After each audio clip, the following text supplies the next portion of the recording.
দার্জিলিংয়ের কমলায় ভাগ বসালো কে? কিনো বাজারে ঢুকে পড়েছে কমলার মতো, কিন্তু কমলা নয়।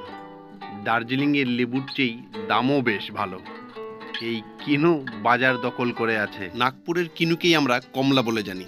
তাহলে দার্জিলিংয়ের কমলা ভাগ বসালো এই কিনু।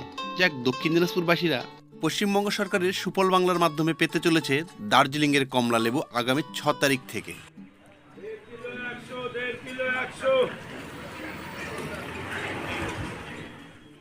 পিওর দইয়ের স্বাদ ঘোল দিয়ে মিটাতে হয়।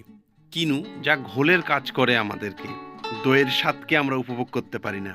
কিন্তু সত্যি কথা কি, নাগপুরের কিনু আছে জন্য আমরা আমাদের পরিবারে বাচ্চাদেরকে কিনে খাওয়াতে পারি কমলা। যাই হোক, লেবু তো শীত এলেই বাংলার বাজারে ভরে ওঠে দার্জিলিং ও নাগপুরের কমলা লেবুতে। মানব শরীরে এর ভিটামিন অত্যন্ত গুরুত্বপূর্ণ। দার্জিলিং জেলার জেলা আরএমসি সাহেবের সহযোগিতায়, দক্ষিণ দিনাজপুর জেলা আরএমসি সাহেবের সহযোগিতায় আনা হচ্ছে দার্জিলিং থেকে পিওর কমলা লেবু, যা কৃষিজ বিপণন দপ্তরের সুফল বাংলার স্টলের বিক্রি করা হবে।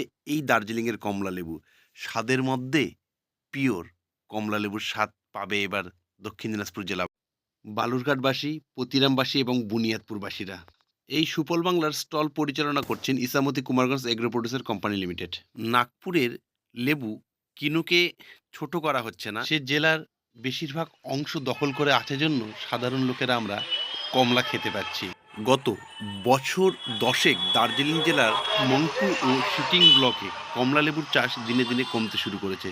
এর কারণ অনেক কিছুই আছে, তবে এবার দক্ষিণ দিনাজপুর জেলার কৃষিজ বিপণন দপ্তরের অধীনে পাওয়া যাবে দার্জিলিং জেলার জনপ্রিয় কমলা লেবু।